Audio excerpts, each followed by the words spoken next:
कई दिनों से चिड़िया का घोंसला जगह जगह से टूटा हुआ था। वो उसे मरम्मत करने की कोशिश करती, लेकिन उसे वक्त ही नहीं मिलता था। और जंगल में बारिश की वजह से बेचारे रानू के बच्चे सो नहीं पाते थे। गुड़िया कुक्कू बेटा, मैं शाम को घर जल्दी लौट कर आऊंगी, फिर हम सब मिलकर घोंसले की मरम्मत करेंगे।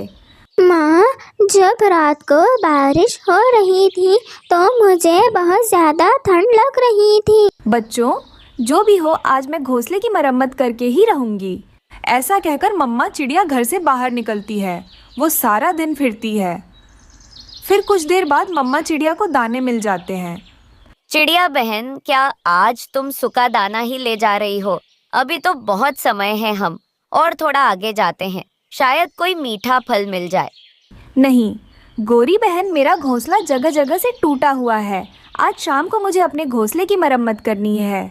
चिड़िया वो दाना लेकर अपने घर चली जाती है। बच्चों, आप दोनों ये दाना खा लें, तब तक मैं जंगल से घास इकट्ठा करके ले आती हूँ। फिर हम सब मिलकर घोंसले की मरम्मत करेंगे। मम्मा, आपको तो बहुत काम करना पड़ता है। गुड़िया बेटी, मम्मा पापा अपने बच्चों के लिए सब कुछ करते हैं। थोड़ा थोड़ा करके चिड़िया सूखी घास इकट्ठा करती है और उनका एक गठरी बनाकर अपने साथ ले जाती है। रास्ते में उसे कबूतर मिलता है और वो कबूतर चिड़िया से कहता है, चिड़िया बहन, ये घास तुम मुझे दे दो। ये घास की मुझे बहुत ज़रूरत है, क्योंकि लूसी के अंडे में से बच्चा बाहर निकला है। उसके लिए घोंसला ज़रूरत है। मैं इस घास से उसके लिए घोंसला बनाऊंगा। हमारे घर में तो सिर्फ एक ही घोंसला है। मगर कबूतर भैया, मेरा घर तो जगह जगह से टूटा हुआ है। सारी रात मेरे बच्चों को ठंड लगती है। चिड़िया बहन, मेरा बच्चा तो अभी बहुत छोटा है, उसे घोंसले की बहुत ज़रूरत है। मैं आपकी कल ज़रूर मदद कर दूंगा। चिड़िया अपनी लाई हुई घास कबूतर को दे देती है और खाली पंख घर लौटती है। माँ, क्या हुआ? सूखा घास नहीं मिला? मिली थी गुड़िया बेटी, मगर रास्ते में कबूतर ले गया। उसके बेटे को अब घोंसले की बहुत ज़रूरत पड़ गई थी। मैंने अपना सूखा घास उसे दे दिया। रात हो जाती है। रात होते ही जंगल में जोरों की बारिश शुरू हो जाती है। उस रात चिड़िया के बच्चे जैसे तैसे घोंसले में सो रहे थे। अरे ये क्या, बारिश का पानी टपक टपक कर घोंसले में आ रहा है। बारिश के पानी की वजह से मेरे बच्चे बीमार पड़ जाएंगे। मुझे कुछ ना कुछ करना पड़ेगा।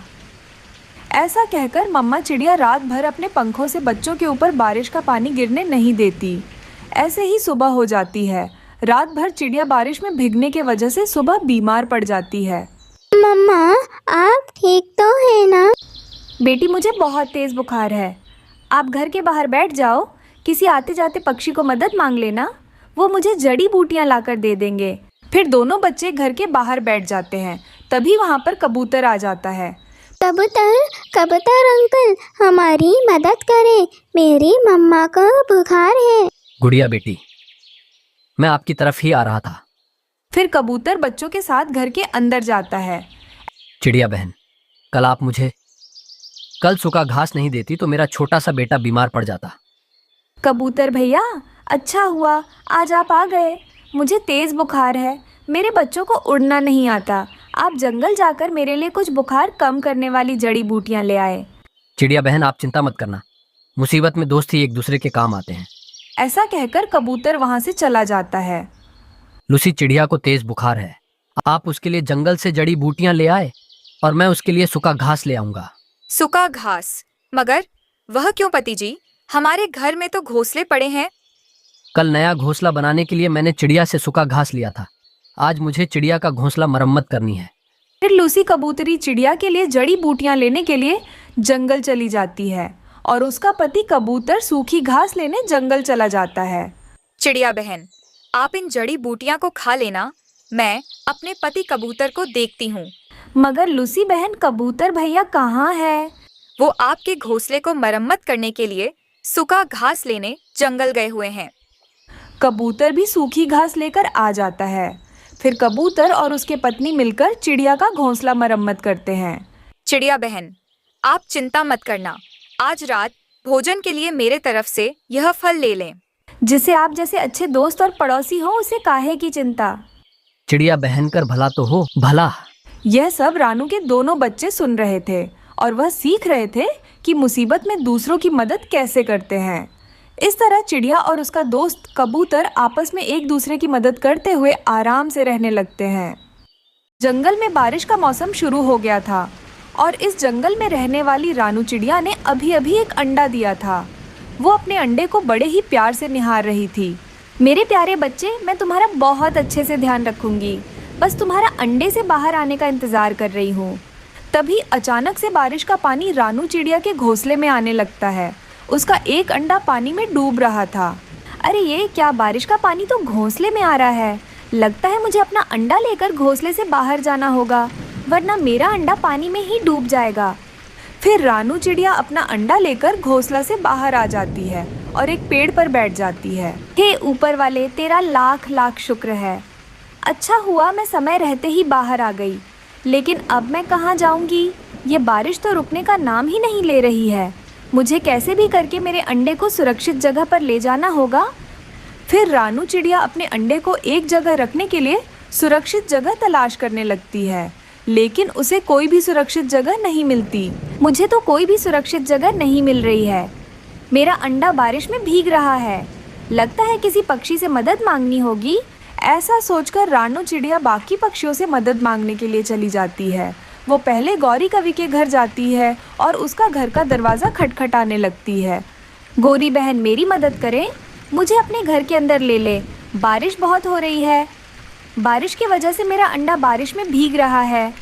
मेरी मदद करें। अरे वो छोटी चिड़िया, चुपचाप चली जा यहाँ से। मैं तेरी कोई भी मदद नहीं करने वाली। मुझे पता है तुम यहाँ किस लिए आई हो। मैं कभी तुम्हें अपने घर में नहीं रखने वाली। अब यहाँ से चली जा। फिर रानू चिड़िया हरियाली तोती के घर जाती है। हरियाली बहन, मेरी मदद करें। बारिश की वजह से मेरा अंडा भीग रहा है।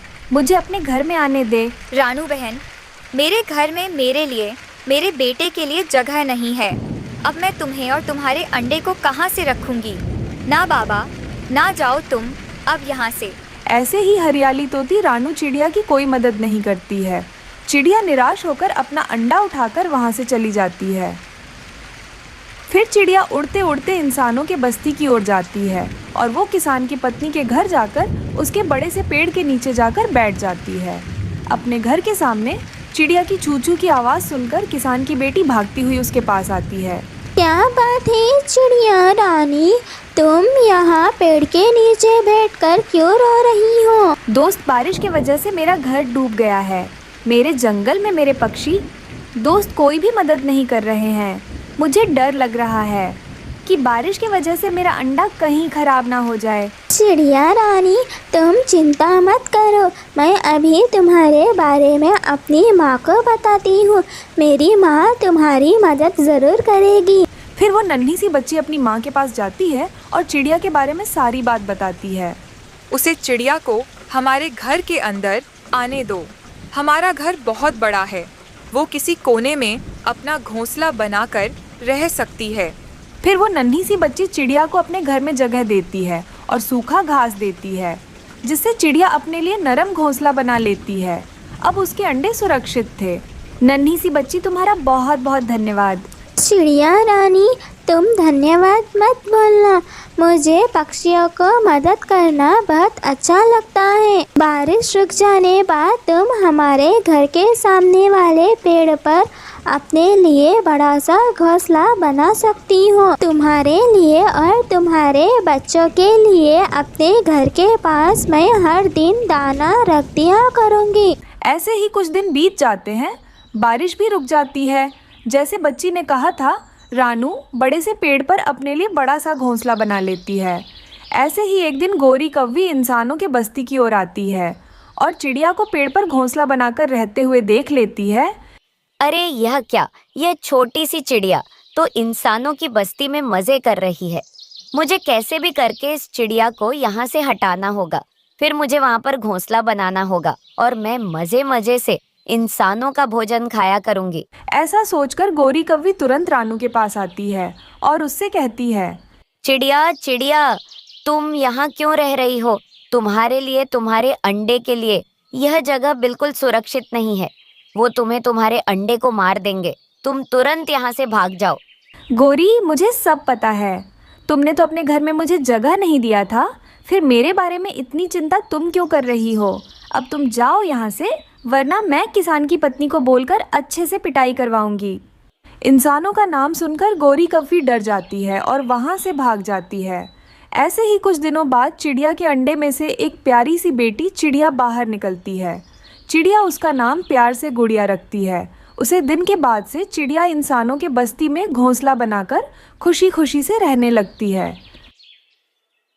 अचानक जंगल में तेज बारिशें शुरू हो जाती हैं। अरे अरे, जल्दी से सब अपने अपने घरों में जाओ। तेज बारिशें शुरू हो गई। माँ, मुझे बारिश में नहाना है, मैं घर में नहीं जाऊंगी। नहीं नहीं छुटकी बेटा, ये बारिशें तूफानी बारिशें हैं। अब कोई भी घर के बाहर नहीं रहेगा, सब अपने अपने घरों में चले जाएंगे। जल्दी से तुम भी घर के अंदर चलो। फिर रानो चिड़िया अपनी बेटी छुटकी को लेकर अपने घर के अंदर आ जाती है। दूसरी तरफ बाकी पक्षी भी अपने अपने घरों में आ जाते हैं और अंदर से दरवाज़ा बंद कर लेते हैं। कालू जी, इतनी तेज बारिशें तो मैंने कभी नहीं देखी। मुझे तो बहुत डर लग रहा है। गौरी, तुम कुछ भी परेशान मत होना। तुम्हारा पति कालू तुम्हारे साथ खड़ा है, तुम्हें कुछ होने नहीं देगा। आप मुझे क्या बचाओगे कालू जी? हल्की सी बिजली कड़कती है तो मेरे पीछे आकर छुप जाते हो, बातें तो इतनी बड़ी बड़ी करते हो। तभी जोरों से बिजली कड़कने लगती है। देखो गौरी, कितनी जोरों की बिजली कड़क रही है। मुझे तो डर लग रहा है कि कहीं हमारा घर इस बिजली की वजह से टूट ना जाए। हाँ कालू जी, हमारा घर कितना पुराना है, कहीं इस बारिश की वजह से हमारा घर टूट ना जाए, वरना सारा भोजन पानी में बह जाएगा। सभी पक्षियों के घर काफी ज्यादा पुराने थे, जिस वजह से सभी पक्षी बहुत डर रहे थे कि कहीं उनका घर बारिश की वजह से टूट ना जाए। छुटकी बेटा, घर में ज्यादा उछल कूद मत करना, वरना बारिश की वजह से हमारा घर टूट भी सकता है। माँ, हमारा घर टूट जाएगा तो क्या होगा? अरे छुटकी बेटा, शुभ शुभ बोलो, ऐसा कुछ नहीं होगा। पति जी, मैं आपको कितनी बार कहती थी, बारिशें शुरू होने से पहले हमारा घर मजबूत कर लो, पर आप मेरी सुनते ही कहाँ हो। देख लो, अब कितनी जोरों की बारिशें हो रही हैं। कहीं हमारा घर इन बारिशों की वजह से टूट ना जाए। अगर सच में हमारा घर टूट जाएगा तो मेरे इन दोनों अंडों का क्या होगा? ऐसे कहते ही तभी उनका घर जोर जोर से हिलने लगता है। अरे लूसी, हमारा घर ऐसे क्यों हिल रहा है? तभी कबूतर का वो घर अचानक से नीचे गिर जाता है और टूट जाता है। पति जी, मेरे अंडे टूट गए। मेरे बच्चे अंडों में से बाहर आने से पहले ही मर गए। बारिश तो और भी तेज हो रही थी। सब पक्षियाँ अभी भी बहुत ज्यादा डर रहे थे। फिर कुछ समय बाद चिड़िया और कौवे के घर भी हवाओं की वजह से नीचे गिर जाते हैं और टूट जाते हैं। कालू जी, मेरी कमर टूट गई। हाय रे, निकालो कालू जी मुझे यहाँ से। फिर कालू कौवा गोरी कौवी को वहाँ से बाहर निकालता है। ये बारिशें तो रुकने का नाम नहीं ले रही हैं। इन बारिशों की वजह से ही हम सब बेघर हो गए। माँ, मुझे बहुत ठंड लग रही है। माँ, ये बारिश का पानी तो बहुत ठंडा है। धीरे धीरे सभी पक्षियों के घर टूट जाते हैं और पानी में बह जाते हैं। पक्षियों, अब हम कहाँ रहेंगे? इन ठंडी बारिशों की वजह से हम सब बीमार होकर मर जाएंगे। हम सबको जल्द से जल्द कोई सुरक्षित जगह ढूंढनी होगी। हाँ, बुलबुल बिल्कुल सही कह रही हो। हम सबको अब घर ढूंढना पड़ेगा। हाँ दोस्तों, कोई घना पेड़ ढूंढते हैं ताकि वो पेड़ हम सबको बारिश से बचा ले। फिर वो सब पक्षियाँ घना पेड़ ढूंढने के लिए वहाँ से चले जाते हैं। बारिशें रुकने तक हम सब यहाँ रह सकते हैं। वो तूफानी बारिश तो लगातार 2-3 दिनों तक होते ही जा रही थी। बेचारे भूखे प्यासे पक्षी बहुत परेशान थे। फिर 2-3 दिनों बाद अचानक से बारिश रुक जाती है। रानू, मैं तो 2 दिनों से भूखी हूँ, अब मैं उड़ भी नहीं सकती। दोस्तों, हम सब इंसानों की बस्ती में किसान की पत्नी के पास जाते हैं। वो हमारी मदद ज़रूर करेगी। फिर चिड़िया अपने दोस्तों को लेकर इंसानों के बस्ती की ओर आती है और किसान की पत्नी के पास जाकर उसे सारी बात बताती है। अरे पक्षियों, ये सब सुनकर मुझे बहुत दुख हुआ। तुम सब मेरे घर के बाहर एक पेड़ पर घोंसले बनाकर रह सकते हो। मैं तुम सबको वक्त वक्त पर भोजन दे दिया करूँगी। अगर फिर से बारिशें शुरू हो गई और फिर से तुम सबका घोंसला टूट जाएगा तो तुम सब मेरे घर में आकर आराम से रह सकते हो और भोजन भी खा सकते हो। अब तुम सबको कोई चिंता नहीं होगी। माँ जी, हम सब 2 दिनों से बहुत भूखे हैं। क्या अभी हम सबको दाना मिल सकता है? हाँ चिड़िया रानी, क्यों नहीं, मैं अभी तुम सबको चावल भिगो कर दे देती हूँ। फिर किसान की पत्नी चावल पानी में भिगोकर उन सबको नरम नरम चावल खाने के लिए दे देती है। फिर सब पक्षी घर के बाहर पेड़ पर अपने अपने लिए घोंसले बना लेते हैं। चिड़िया किसान की पत्नी को शुक्रिया अदा करती है। फिर वो सब खुशी खुशी से अपने अपने घोंसलों में रहने लगते हैं। बारिशों का मौसम शुरू हो गया था। रानो चिड़िया ने तो बारिशों के लिए पूरी तैयारी कर ली। उसने पक्का घर भी बना लिया था और घर में ढेर सारा भोजन भी जमा कर लिया था। कालू जी, गर्मी तो हम दोनों ने यहाँ वहाँ मजे से काट ली। अब इन बारिशों का क्या होगा? क्या बात है गोरी, अभी तक बारिश क्यों नहीं हो रही? वैसे मुझे बारिश का मौसम बहुत पसंद है। कौवे ने ऐसा बोला ही था, तभी जोरों की बारिश शुरू हो जाती है। गोरी कौवी जल्दी से घर के अंदर चली जाती है, लेकिन कालू कौवा तो बारिश के पानी में नहा रहा था। गोरी, तुम भी जल्दी से बाहर आ जाओ, बारिश में नहाने का मजा ही कुछ और है। कालू जी, ये सब काम आप ही करना, मुझे बारिश में नहीं नाचना है। गोरी को बहुत तेज भूख लग रही थी, लेकिन घर में खाने के लिए कुछ भी नहीं था। मुझे तो बहुत भूख लग रही है, लेकिन मेरे पति पागल हो गए हैं जो बारिश में नाच रहे हैं। अब मुझे ही भोजन का कुछ ना कुछ करना पड़ेगा। फिर गोरी भोजन के लिए बारिश में उड़ रही थी। तभी वो बुलबुल के घर से खिड़की में से झांक रही थी। उसके घर में ढेर सारा भोजन था। वो तुरंत कालू के पास आती है और कौवे से कहती है, कालू जी, बुलबुल के घर में ढेर सारा भोजन रखा हुआ है, आप जाकर बुलबुल से बातें करना, मैं खिड़की के रास्ते भोजन चुरा लूंगी। अरे वाह गोरी, तुम्हारा आइडिया तो बहुत अच्छा है, बुलबुल को कुछ भी पता भी नहीं चलेगा। फिर कौवा बुलबुल के घर आता है और उसका दरवाजा खटखटाने लगता है। इतनी तेज बारिश में कौन आया होगा? फिर बुलबुल अपना घर का दरवाजा खोलती है। तभी कौवा घर के अंदर आ जाता है। क्या हुआ कालू, इतनी तेज बारिश में मेरे घर कैसे आना हुआ? वो बुलबुल, बारिश में नाचने में अकेले मजा नहीं आ रहा, क्या तुम भी मेरे साथ नाचोगी? नहीं कालू, मैं बारिश में बहुत जल्दी बीमार पड़ जाती हूँ, तुम किसी और के पास जाओ। ऐसे कालू कौवा बुलबुल को बातों में लगा रहा था। पीछे से खिड़की में से गोरी कौवी बुलबुल के सारे अमरूद चुराकर वहाँ से भाग जाती है। उसके बाद कालू भी वहाँ से आ जाता है। बेचारी बुलबुल अपने अमरूद खाने के लिए ढूंढ रही थी, लेकिन उसको तो उसके अमरूद नजर नहीं आ रहे थे। अरे ये क्या, मेरी अमरूद की टोकरी कहाँ गई? मैंने तो यही रखा था। दूसरी तरफ कौवा और कौवी मजे मजे से चुराए हुए अमरूद खा रहे थे। अरे वाह वाह, मीठे मीठे अमरूद खाकर मजा ही आ गया। कालू, अब हर दिन हम दोनों ऐसा ही करेंगे, फिर रोज हमें भोजन की क्या चिंता होगी। दूसरे दिन बुलबुल मीठे जामुन खाने के लिए बैठी हुई थी। कल तो मेरे अमृत किसी ने चोरी कर ली, आज तो मैं मजे मजे से जामुन खाऊंगी, वो भी अपना खिड़की बंद करके। फिर बुलबुल अपने खिड़की दरवाजे बंद कर लेती है और मीठे मीठे जामुन खाने लगती है। फिर बुलबुल अपने जामुन खत्म करने के बाद अपना खिड़की खोलती है। कालू जी, आज हम दोनों क्या खाएंगे? मुझे तो बहुत भूख लग रही है, लगता है वो बुलबुल के पास भी भोजन खत्म हो गया है। अब हम क्या करेंगे गोरी, मुझे भी बहुत भूख लग रही है। कालू जी, आज हम चिड़िया का भोजन चुरा कर लाएंगे, मेरे पास एक प्लान है।